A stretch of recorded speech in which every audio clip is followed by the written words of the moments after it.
nourriture, électricité, essence, transport, logement, gaz, fournitures scolaires, abonnements divers. Pas un jour ne passe sans voir les prix flamber toujours plus. Nombre d'entre nous ont peur tous les jours de ne pouvoir finir le mois.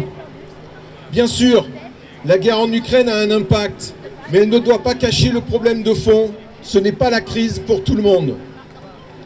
Les milliardaires et les millionnaires ne se sont jamais autant enrichis en France que ces dernières années.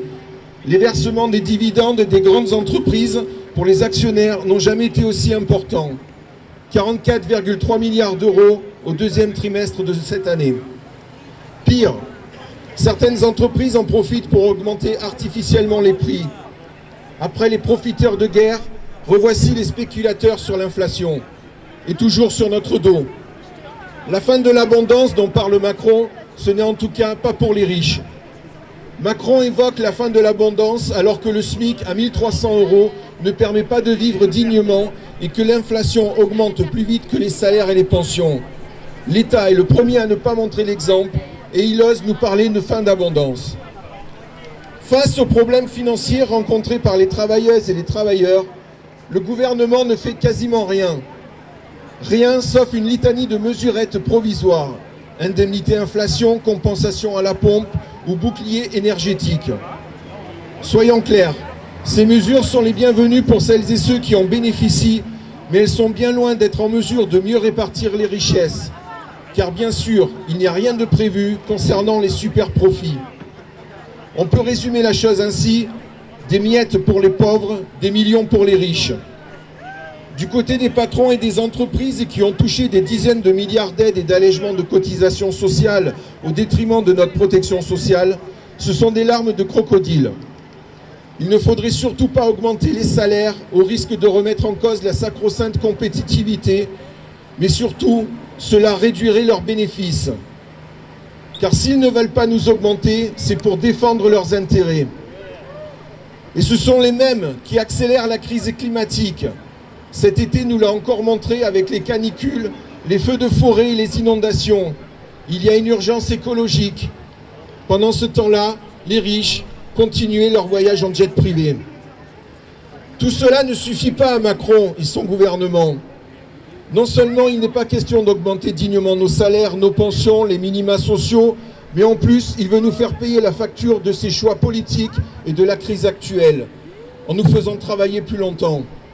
En effet, dans une interview donnée le 22 septembre dernier, il expliquait clairement les motivations qui sont les siennes pour faire passer rapidement sa réforme des retraites. Il prétend que les mesures décidées par le gouvernement pour l'hôpital, pour l'école, pour la transition écologique coûtent de l'argent public. Donc, il faut, selon lui, nous faire travailler plus pour produire plus, donc nous faire travailler plus longtemps. Le système de retraite sert à récolter les cotisations retraite des salariés pour financer les pensions des retraités. Cet argent est un salaire différé. Ce n'est absolument pas une caisse pour financer quoi que ce soit d'autre. Les propos du président ont au moins le mérite de mettre à jour les réelles intentions des capitalistes et de leur réforme des retraites successives. Nous le disons clairement aujourd'hui, pour la CGT, la FSU est solidaire. Il n'est pas question d'accepter un allongement de l'âge de départ à la retraite.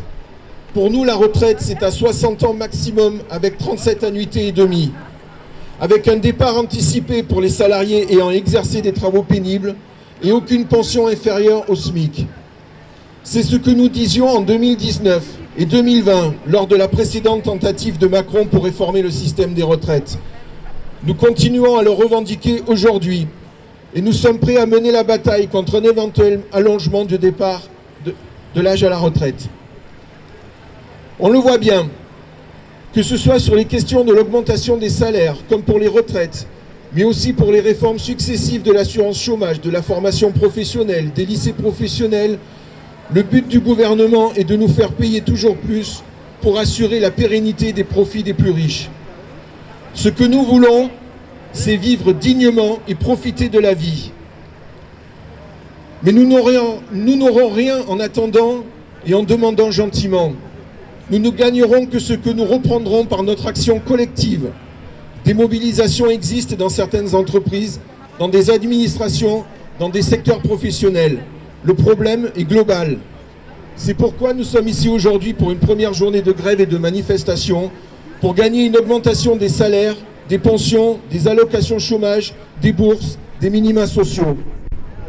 Parce que c'est nous qui travaillons, parce que c'est nous qui produisons les richesses, parce que c'est sur nous que repose le fonctionnement du pays. Nous exigeons une juste répartition du fruit de notre travail.